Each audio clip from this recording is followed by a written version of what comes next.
Nah, oke teman-teman, jadi di Museum Bali ini teman-teman bisa melakukan kegiatan wisata. Selain itu, kalau teman-teman butuh informasi seputar Museum Bali, nah teman-teman cocok banget nih observasi di sini karena di dalam sini tuh menyimpan benda-benda unik bersejarah yang bernilai juga pada kesenian Bali zaman dahulu.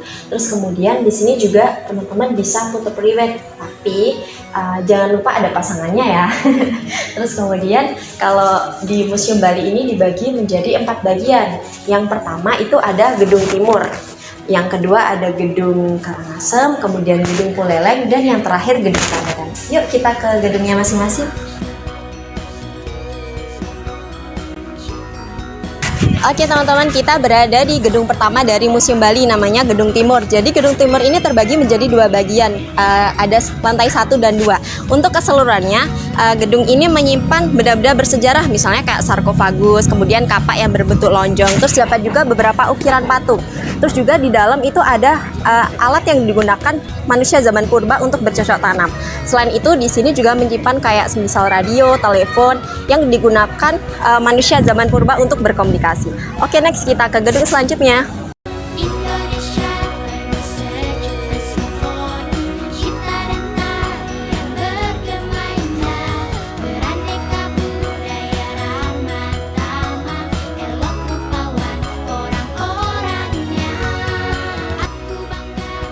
Nah teman-teman, ini Gedung Buleleng. Teman-teman dari luar bisa lihat kan ini arsitekturnya unik banget. Nah di dalam itu lebih unik lagi. Jadi di dalam itu ada koleksi berbagai jenis alat tukar atau uang yang digunakan manusia zaman dahulu. Oke, kita ke gedung selanjutnya. Nah teman-teman, ini adalah gedung ketiga, namanya Gedung Karangasem. Jadi di dalam ini terdapat benda-benda bersejarah, kemudian seni rupa dengan aliran modern. Kemudian di sini yang uniknya itu teman-teman bisa melihat berbagai macam cili, dan juga waktu masuk itu teman-teman bisa melihat cara pembuatan cili. Oke, next kita ke gedung selanjutnya. Halo teman-teman, ini adalah gedung terakhir yang ada di Museum Bali, namanya Gedung Tabanan.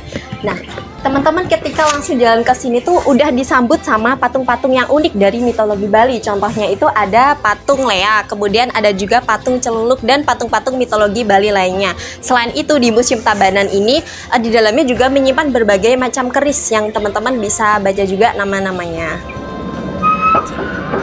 Nah, untuk something to learn sendiri, kita sebagai wisatawan bisa mempelajari sejarah-sejarah atau budaya-budaya yang berada di Bali pada masa lampau.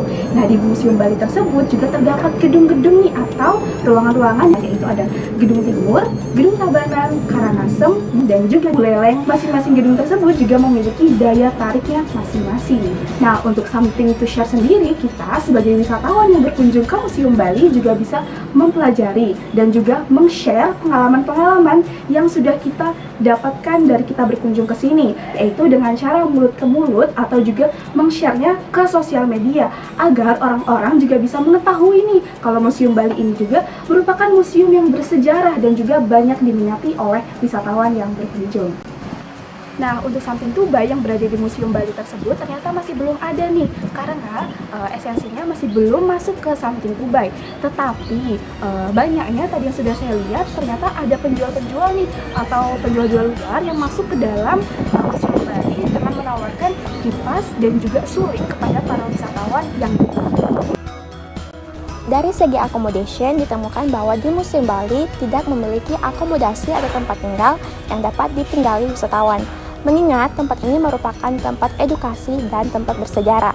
Akan tetapi, bagi wisatawan yang berminat, terdapat akomodasi seperti hotel di sekitar Museum Bali yang dapat ditinggali.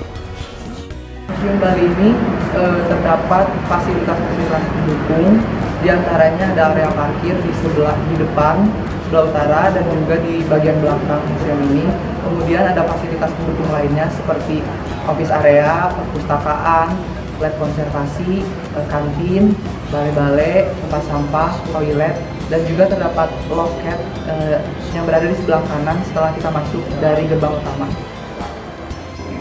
Informasi yang berada di Museum Bali ini bisa Anda dapatkan melalui internet website atau juga melalui sosial media mereka, yaitu Instagram @museum_sahabat_bali.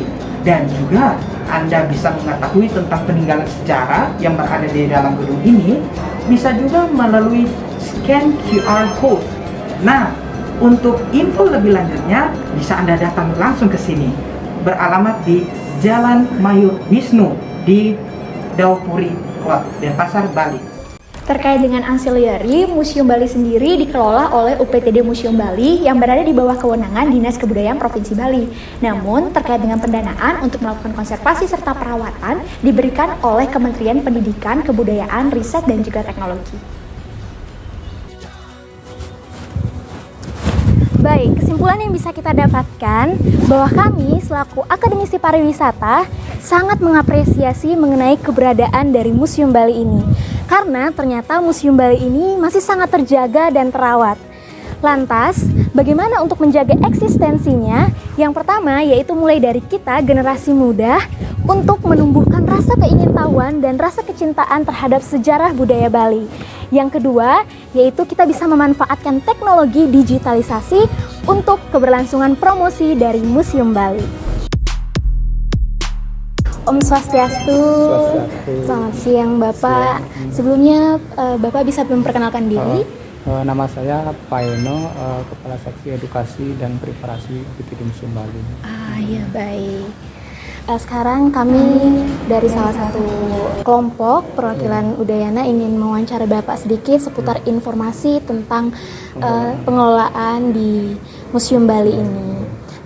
Pertama-tama mungkin kami ingin bertanya seputar tantangan yang dihadapi dari Museum Bali ini. Seperti apa? Tantangannya mungkin dari Museum Bali mungkin kendala bahasa yang pemandunya itu ya. Oh, bahasa dari tour guide-nya Pak ya. Kalau ada kayak kemarin kedutaan Cina ke sini kita tidak bisa bahasa Cina. Iya. Ya itu tantangan, salah satu tantangan di Museum Bali. Untuk yang lainnya sih kita kira-kira itu tantangan. Oh iya, tantangan dari segi tour guide, komunikasinya. Untuk segi pemasaran promosinya Pak, apakah sudah berjalan dengan baik? Kita sudah berjalan dengan baik. Kita juga kita bekerjasama dengan Dinas Pariwisata Kota Denpasar. Iya. Kita bekerja dengan Dinas Pariwisata Provinsi Bali. Iya. Kita museum juga dipromosikan juga di sana juga. Jadi bukan hanya Museum Balinya, tetapi dari kolaborasi dinas-dinas untuk mempromosikan. Iya, benar. Dari strategi pengelolaannya Pak, jadi kan ada isu seputar pencurian, peninggalan-peninggalan di museum. Kalau Museum Bali, strategi keamanannya bagaimana Pak? Kita strategi pengamanannya kita kan sudah kita pasang CCTV dari CCTV. Kita pasang semua di ruangan-ruangan itu ya. Jadi berarti teman-teman dari masalah SDM tadi tour guide-nya, kemudian pemasarannya sudah cukup baik dari museumnya. Makanya kedepannya itu Museum Bali itu bisa dikenal oleh masyarakat luas dan asing juga. Iya. Harapannya bisa berdatangan ke Museum Bali, bisa untuk menambah PAD kita. Kami sangat mengapresiasi seputar keberadaan Museum Bali, soalnya dari Museum Bali inilah kami bisa mempelajari tentang sejarah-sejarah budaya Bali dan untuk keberlanjutannya. Terima kasih Bapak buat waktunya. Kami sangat senang sekali. Terima kasih Pak.